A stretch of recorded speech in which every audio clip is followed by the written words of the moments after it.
a leader. Now, I have a picture of a guy here. Who do you think that is? Caesar. Good, someone got it.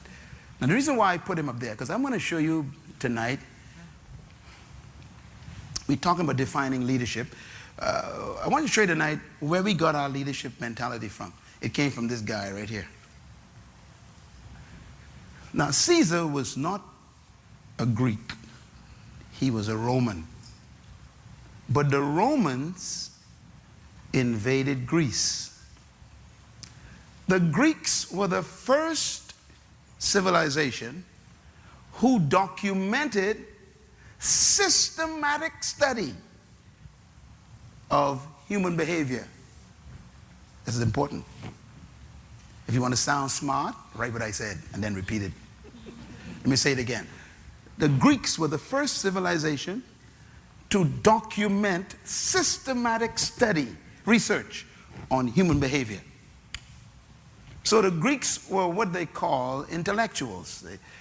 They were called from the Hellenistic period.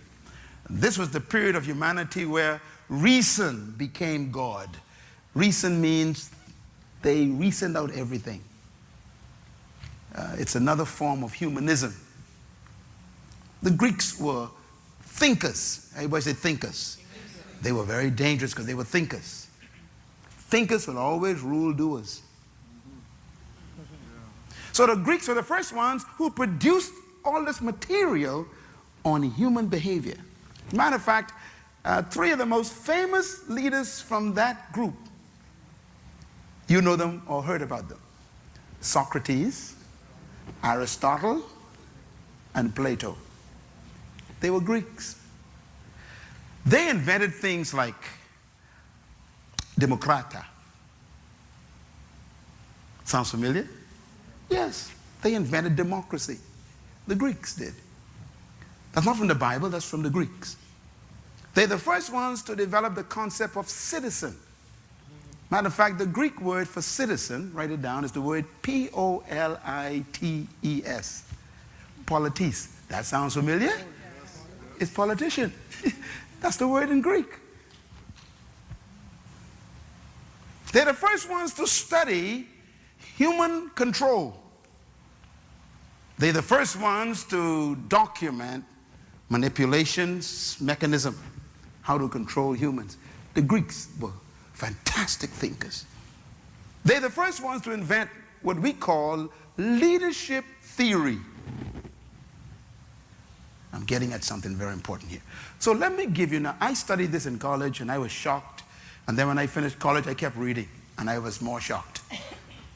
I discovered that the Greeks actually still rule the world. The Greeks are ruling the world from their grave. As a matter of fact, dead men rule the Bahamas. Dead men. Dead men rule America. Dead men. Dead men rule Europe. Dead men. Why? Their ideas are so powerful. They left it after they died.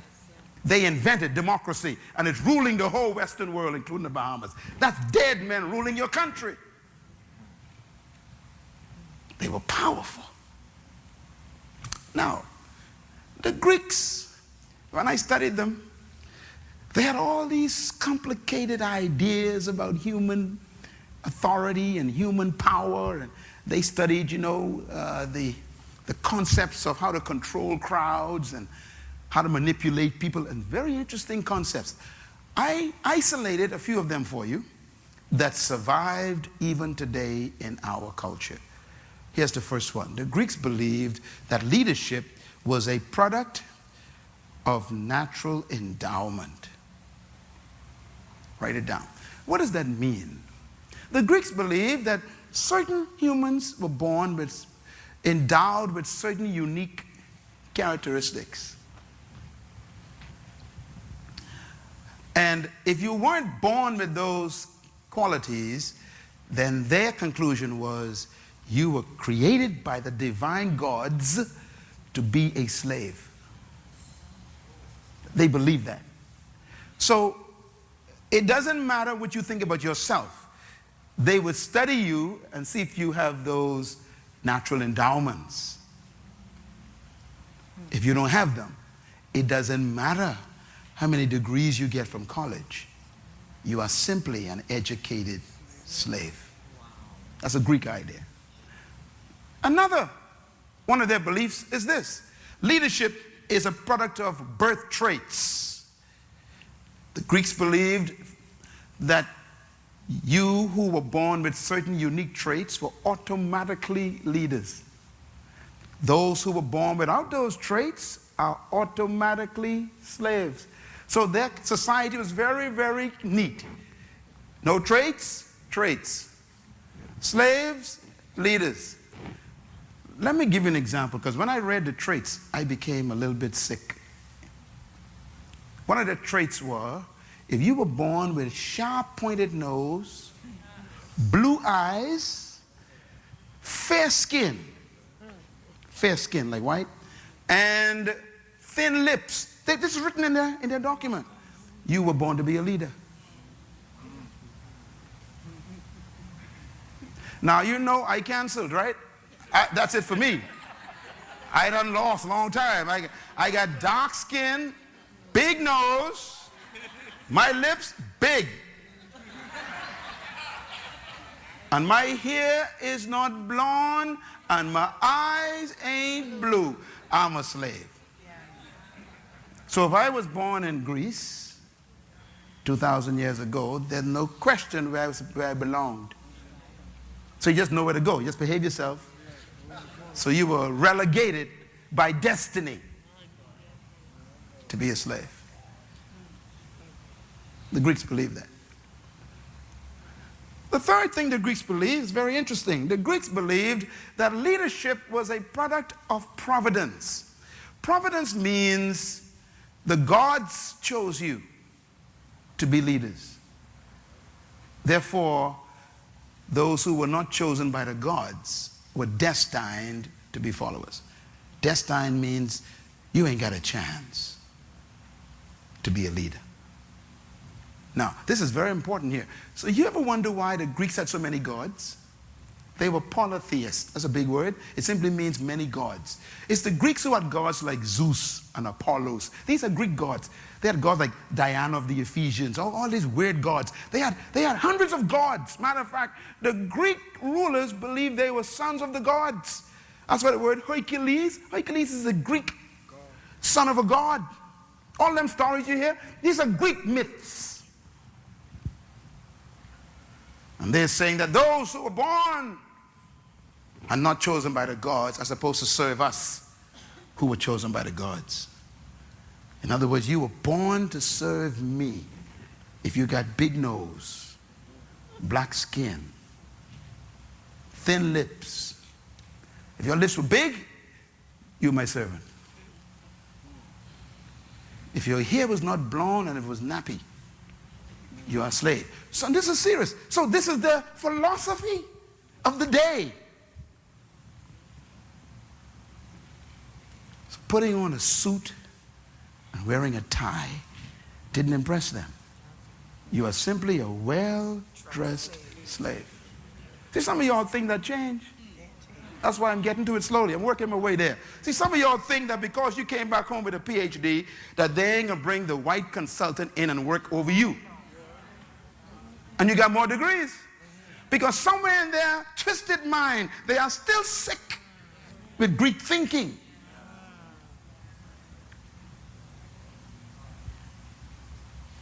This permeates our structures. It permeates the fabric of our leadership. That's why I am so weird when I be among them. I'd be so ashamed that they even think that way.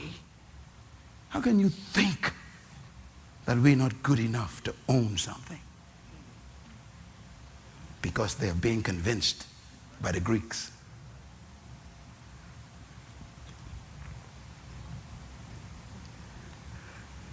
The last one, the Greeks believed that leadership was a product of charismatic personality. You'll find this in the writings. Go on the internet, you type in charismatic personality, the Greeks will come up. The Greeks invented the word charisma. That's a Greek word. Do you know what it means? Write it down. It means gifts of the gods, plural, or giftings of the gods. Charisma. Charisma. gifts of the gods. Charis, gifts. Ma, gods. Charisma, gifts of the gods. In other words, the Greeks believed that people who were born with certain gifts from the gods were automatically leaders. Let me name some of the gifts they wrote. Flamboyant personality. That's a gift from God. You know, people who are always up front, hey, hey. They say that person was born to be a leader. If you're quiet and very, reserved, they say, oh, you're born to be a slave. Second quality they say is charismatic is ability to speak. People talk a lot. Talk. Like, the one who was talking. They say that's a gift from the God. So if you are quiet, you don't talk, like my wife, you're born to be a slave. My wife wouldn't survive in a Greek culture. The Greeks believed one of the traits that they talk about, this charismatic trait, is one where you are communicative. Like you don't mind talking to people, like getting to know people. You're open. We call it extrovert. Yeah, they say that's charismatic, extrovert spirit. The Greeks say if you have an extrovert spirit, then you are automatically a leader. So anybody who is reserved and careful will automatically a servant, a slave. Now, these are real. Here's the problem. When the Greeks were invaded by the Romans invaded this culture of the Greeks, but the Romans normally would go into a place and, wipe out the place. But when they came to Greece, they saw the beautiful temples, they saw all these gods, and beautiful statues. And then the Romans came to the capital and they saw the library with all these scrolls, all these writings. I mean, thousands of scrolls. And the Romans were so impressed. Now, the Romans are military guys. They're not into thinking. They're into fighting. So when they came to Greece, they were astonished. They said, no other civilization is like this. So instead of destroying the library, the Romans saved it. And the Romans took the books from the library back to Rome. And the Romans studied and adopted Greek theory of leadership. And the Roman Empire ruled the whole world. Those of you who study history, the Romans ruled from Africa all the way up to Scotland. The whole world in between.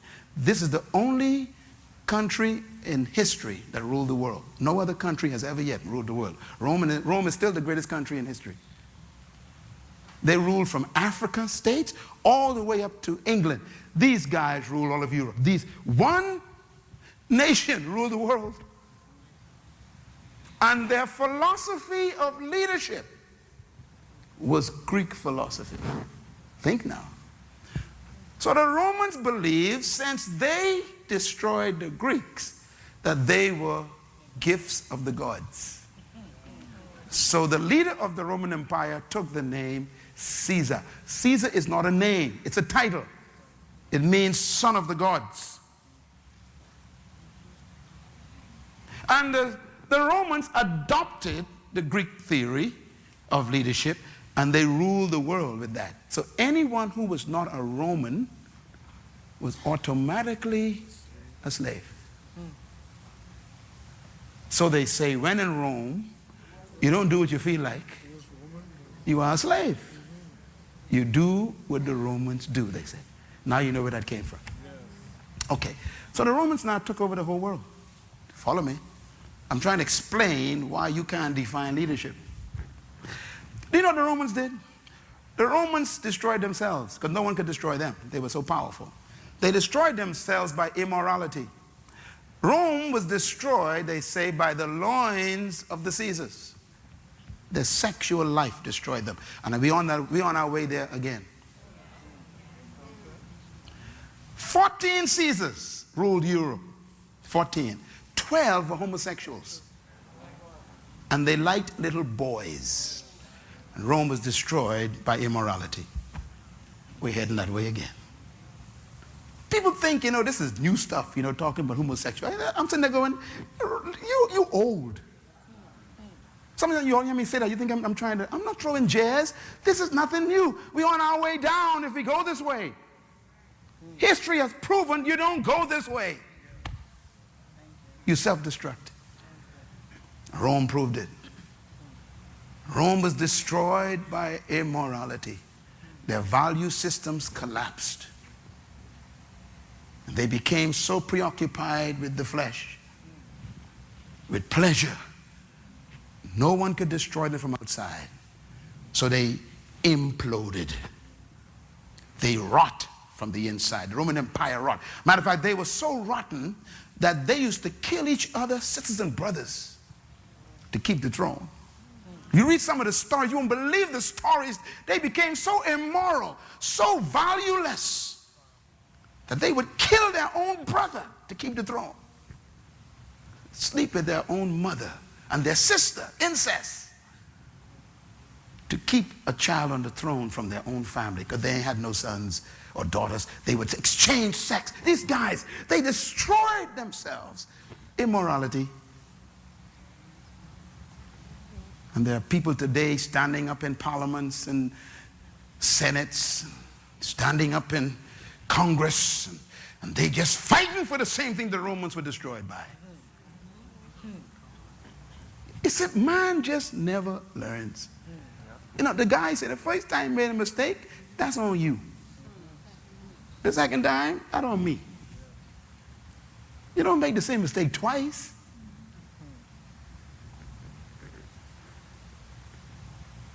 I read once in a book, it says, if you make the mistake the second time, it was not a mistake. It was a choice. Are we going to choose this way? So the Romans ruled the world, destroyed themselves. Now here's the big part. The Roman Empire did not fall by invasion. It fell by disintegration. Disintegration means it fell apart, like a piece of cake that just broke up in little pieces. That's how the Roman Empire fell apart. Or you just broke up. And what happened was everybody scrambled for power. And the result was many little kingdoms. Instead of one kingdom, many little kingdoms. Let me give you some of their names. Spaniard, Franco, Belgier. Those Roman kingdoms. Anglo. Roman kingdoms. Portugal. Roman kingdoms.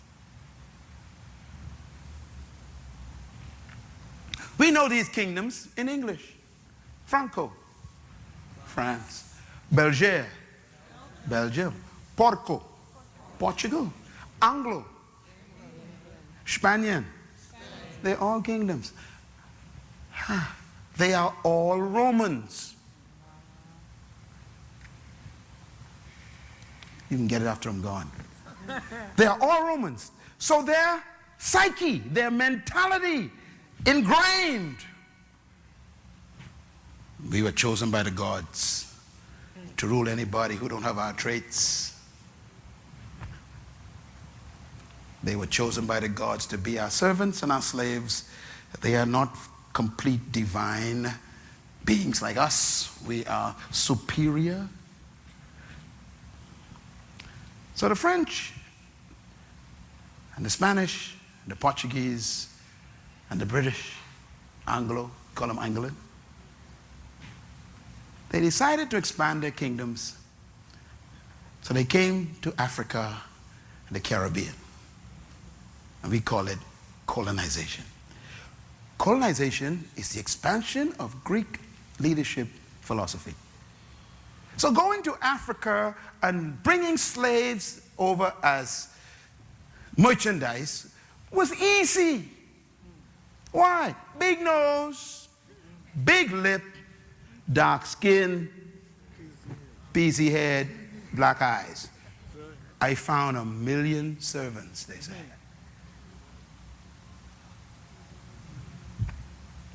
So they come to the West, they establish their plantations, whether it is Carolina or Florida or Louisiana or the Bahamas or Jamaica or Barbados or St. Kitts or St. Thomas or St. Lucia or Guyana or Mexico. They had their plantations and they couldn't use the people they met here because they killed them out with disease. And so they went and found some divine slaves chosen by the gods to work the ground. And they brought them over on ships. And the first ones to bring them was the Portuguese. The Portuguese told the British, we found some people to work the farms. And the British said, where you got them from? They follow us. And they went to the west coast of Africa. And then the French found out. The French says, oh, let's go get some too. And then the Spanish says, oh, let's get some too. And everybody started dashing for divine slaves. Remember, divine means you were chosen by the gods. It's not racism. It's leadership philosophy.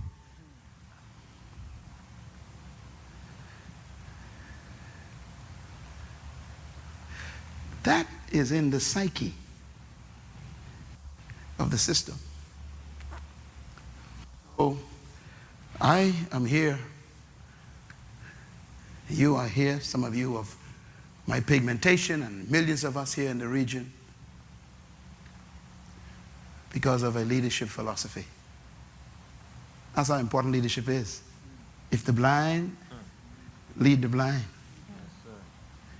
We were being led, and they convinced you. Matter of fact, if you read the writings of the oppressor, they wrote things like this.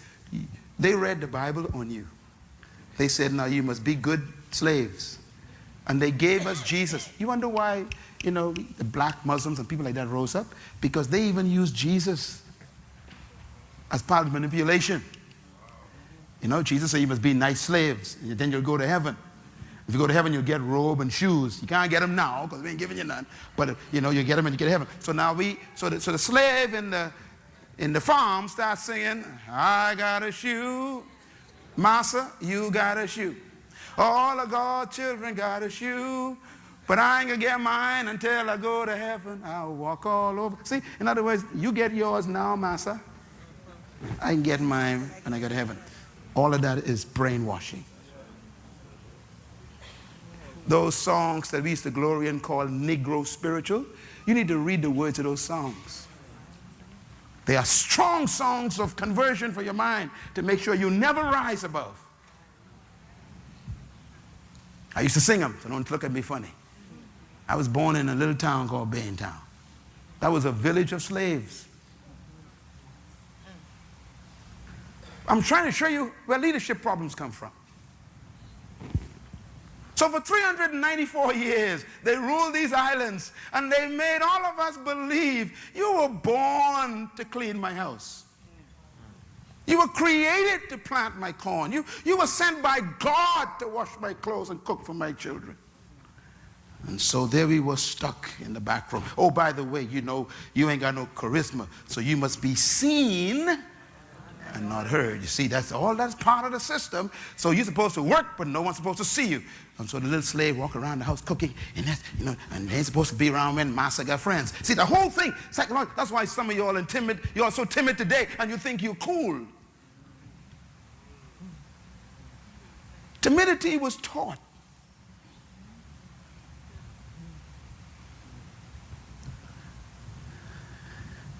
That is why when a man of my pigmentation speaks up, it makes them nervous because you ain't behaving. Some of y'all wonder why they thought Martin Luther King was a problem. Because he was a black man talking loud. You ain't supposed to talk loud. Stay in your southern church, have church with a stained glass window, and shout by yourself. Don't come out here telling us we're wrong. That was the problem. It was a leadership problem. To tell Miss Rosa Parks that she's in the wrong seat was very natural for them. You don't understand. You say, there ain't no prejudice. This is the conditioning of the culture. You ain't supposed to sit here. Yeah, but I'm a human. You ain't no complete human. See? The gods told us where you're supposed to sit. In the back, they say. Divine assignment. I'm saying this for a reason. That is still here in the Bahamas. Yes. No matter how much school you go to, no matter how many degrees you get, no matter how much you think you know, when you come back, they tell you, you're just a smart slave. It's a leadership mentality. So now you know why Myles Munroe is angry. You see why I hate oppression? Because I got the truth. I love everybody. I like everybody, you know. I like everybody. But don't you ever imagine you're better than me.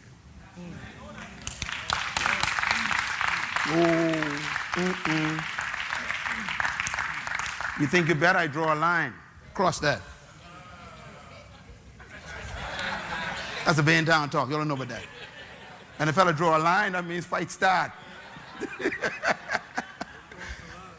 Tell your neighbor, ain't nobody better than me. Say it. Come on, say it like you believe it. I ain't convinced. Yeah, you go to work tomorrow, you tell them, wait a minute. I went to a meeting last night. Run into the truth.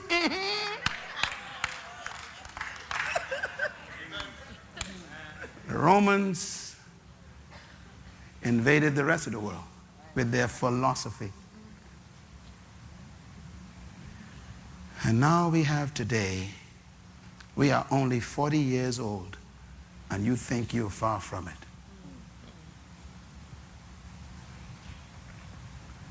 See the Filipinos? Same problem. The British took over there. First the Spanish took over, then the British came. So they had two armies. So the Filipinos got the same issue. Mental damage.